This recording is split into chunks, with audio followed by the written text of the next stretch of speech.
Hey everybody, Maverick Christian here. While not all atheists are irrational, some are so irrationally committed to atheism they would sooner believe there's nothing morally wrong with torturing infants just for fun than abandon atheism. In this episode, I'll explain why this strange phenomenon occurs and briefly sketch an argument against atheism.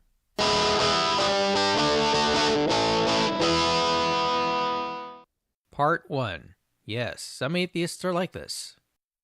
So imagine to a lot of people, an atheist being more willing to believe that there's nothing morally wrong with torturing infants just for fun than they are willing to believe that atheism is false does sound like fanatical irrationality. While a religious believer can be fanatically irrational about their religion, can an atheist be that fanatically irrational about atheism? The short answer is yes, atheist moral nihilists have existed. Moral nihilism denies morality's existence and says nothing is morally wrong, not even torturing infants just for fun. Example of an atheist moral nihilist is this guy, J. L. Mackie, who wrote Ethics, Inventing Right and Wrong.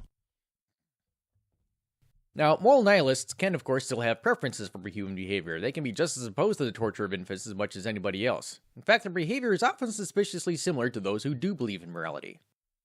In Chapter 5 of Miracles, C.S. Lewis writes, "A moment after they have admitted that good and evil are illusions, you will find them exhorting us to work for posterity, to educate, revolutionize, liquidate, live and die for the good of the human race. Whether right with indignation, like men proclaiming what is good in itself and denouncing what is evil in itself, not at all like men recording that they personally like mild beer, but some people prefer bitter. They know far better than they think they know."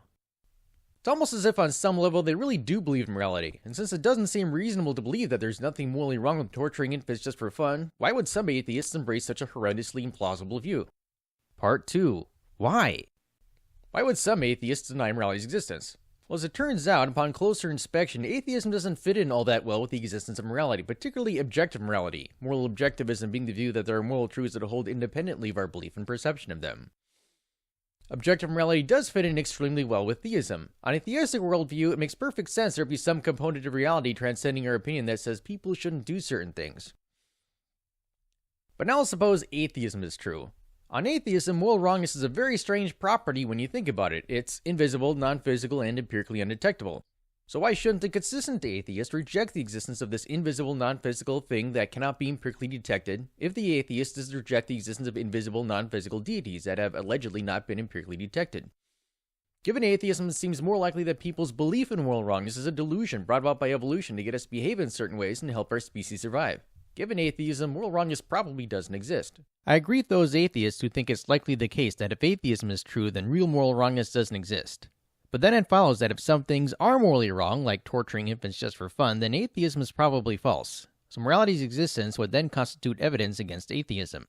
An atheist agreeing that if atheism is true, then moral wrongness doesn't exist creates a dilemma for that atheist. They can either A, reject atheism as false, or B, believe there's nothing morally wrong with torturing infants just for fun. I don't know about you, but if I learned that my religion taught there is nothing morally wrong with torturing infants just for fun, I'd abandon that religion. Similarly, the rational atheist in this dilemma would reject atheism here. But some atheists cling to atheism so firmly they are instead more willing to believe there's nothing morally wrong with torturing infants just for fun. Which is crazy, but in my experience this is surprisingly common among atheists. It's even worse than it might seem because there are also what I call stealth moral nihilists. People who claim to believe in morality but really don't. It's not that they're lying necessarily, there's actually a more interesting explanation. Part 3. Stealth moral nihilists. Sometimes we use oughts and shoulds that are entirely descriptive. For example, when "if you want to do well in school, you ought to study" just means something like, as a matter of practical necessity, you need to study to do well in school. Let's say that a descriptive ought is any ought that is nothing more than some purely descriptive state of affairs. The prescriptive ought is that type of ought that isn't a descriptive ought. It prescribes without being purely descriptive. An example might be someone saying you should not torture infants just for fun. Some atheists redefine morality so that moral oughts are entirely descriptive, because it's that prescriptive sort of ought that is very problematic on atheism. To see why the moral ought being prescriptive makes morality metaphysical, let's define natural facts as facts that can be stated entirely in the language of psychology and the natural sciences. Examples include the atomic number of gold is 79, Sue is happy and healthy, and the Earth orbits the Sun. Notice that natural facts are descriptive facts. Thus, we have the following argument. Premise 1. All natural facts are descriptive. Premise 2. Moral ought facts are not descriptive. It is false that moral oughts have no properties besides purely descriptive ones. Conclusion, therefore moral ought facts are not natural facts. So that's actually a simplified version of a more rigorous philosophical argument I'll link to in the description below. Suffice to say for now though that if moral oughts are prescriptive oughts, then morality is non-natural. In the absence of supernatural intervention, moral wrongness being non-natural makes it empirically undetectable. Why? Well, moral wrongness is non-natural, and anything outside the natural world causally interacting with the natural physical world would by definition be supernatural. If moral wrongness can't causally interact with the physical world, and it can't bounce photons off it, can't touch it, can't do anything of the sort to empirically detect it. So, barring the supernatural, moral wrongness is causally inert and empirically undetectable. Which then raises the question, if morality exists, how do we know about it? Well, the theist could believe that God, using superintended evolution, designed your cognitive faculties in such a way that when they're functioning properly, we intuitively apprehend morality's existence. So awareness of morality would become a kind of God-given intuitive knowledge. On atheism, though, our moral intuition isn't God-given, but merely the product of physical processes.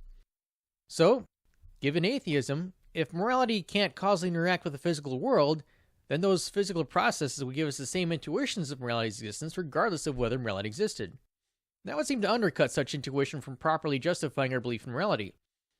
But if on atheism we can't rely on moral intuition to believe in morality, nor can we empirically detect morality, then on atheism it seems like we wouldn't have any good reason to believe that morality exists. Side note. Even though I give some sort of fancy philosophical arguments in this episode, people don't necessarily need them to intuitively grasp ideas like moral wrongness is non-physical and we can't see it. I mean, I think those facts will be obvious to a lot of smart people who've reflected on morality's existence. Hopefully going through these steps helps explain and make clear why, to some people, morality seems very strange on atheism, why some atheists would think that morality has no more real existence than an invisible dragon in my garage. Suppose you're an atheist who wants to say that some things are morally wrong, but you don't believe in that troublesome moral ought. Solution: redefine the word ought so that it's purely descriptive. That way it's not so metaphysical. Problem: most people aren't using the descriptive ought when talking about moral obligations. They have in mind the prescriptive ought. Solution: don't believe that most people are using the prescriptive ought when talking about stuff like moral wrongness. It may sound strange, but I've seen a number of atheists go through this sort of thought process, namely redefining morality to use entirely descriptive oughts and just not believing most people are using that other type of ought. It's not that they're lying necessarily, I think it's more like a psychological defense mechanism to avoid having to say that they deny morality's existence. If you want to see this for yourself, this actually happened in one of my debates when I was trying to use objective morality as evidence for theism. I didn't use the terms descriptive ought and prescriptive ought in the debate, I used slightly different terminology, but the general idea was the same. It eventually became clear that my opponent was using the descriptive ought when he claimed to believe in objective morality. When I told him that's not the sort of ought most people have in mind when they speak of morality, he didn't believe me. Part 4. Conclusion. Moral nihilism says nothing is morally wrong and denies morality's existence. Moral objectivism says there are moral truths that hold independently of our belief and perception of them. Objective morality fits in extremely well with theism, less so on atheism. It's important to remember that moral nihilists can behave as nicely as those who do believe in morality, even though moral nihilists may hold to a crazy, irrational belief. So why are some atheists moral nihilists? To a lot of people, it seems that once we're given atheism as true, it seems that morality probably doesn't exist. We can get an idea of why some people might think that by examining certain aspects of morality. On atheism, a property like moral wrongness is very metaphysically strange compared to physical properties like color or size. Moral wrongness is invisible, non-physical, non-natural, and in the absence of the supernatural, it's causally inert, empirically undetectable, and we'd have the same intuitions of morality's existence regardless of whether morality existed.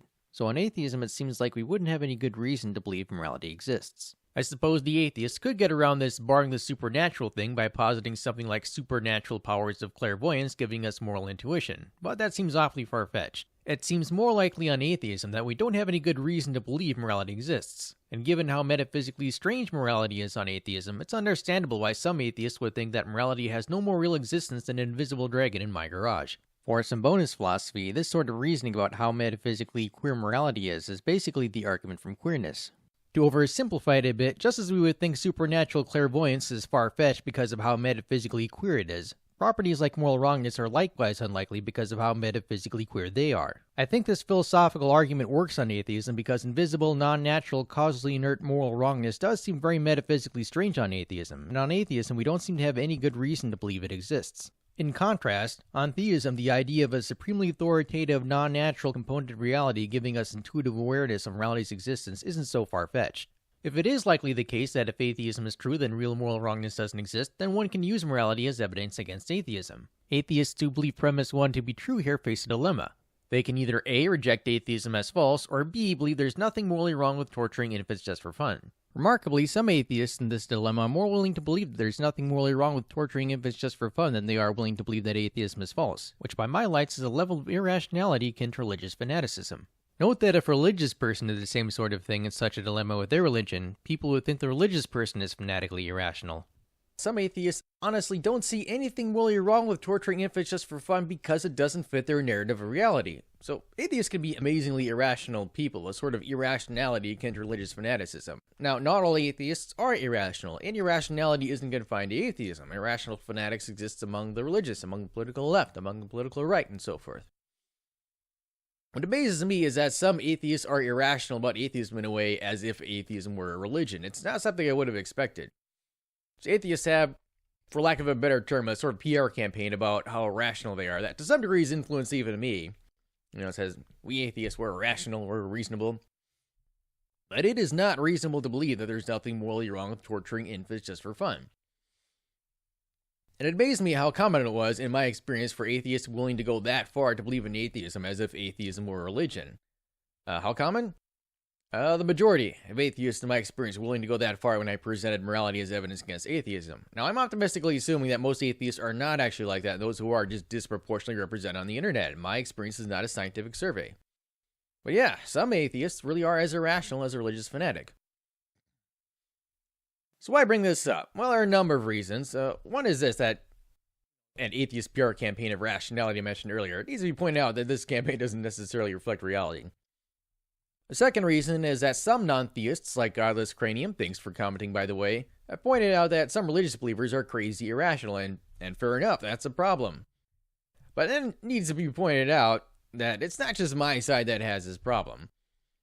A third reason, and perhaps the most important one, is that I think this is just an interesting sociological phenomenon in its own right. It's interesting that some atheists will be willing to go that far to believe in atheism as if atheism were a religion. And the phenomena that derives from this, self-moral nihilism, is also particularly noteworthy. Case in point, in my first live broadcast debate, we were supposed to be on the discussing that if God does not exist, then objective morality does not exist. My opponent was supposed to disagree with me, but turns out he basically agreed with me all this time because he had just defined morality differently. Would have been nice going that before the debate occurred. But yeah, I guess I'll wrap it up. This is Maverick Christian inviting you to go in peace, serve the Lord, and love logic. Thanks for watching. If you liked the video, hit the like button. If you want to see more videos, hit subscribe and ring the bell.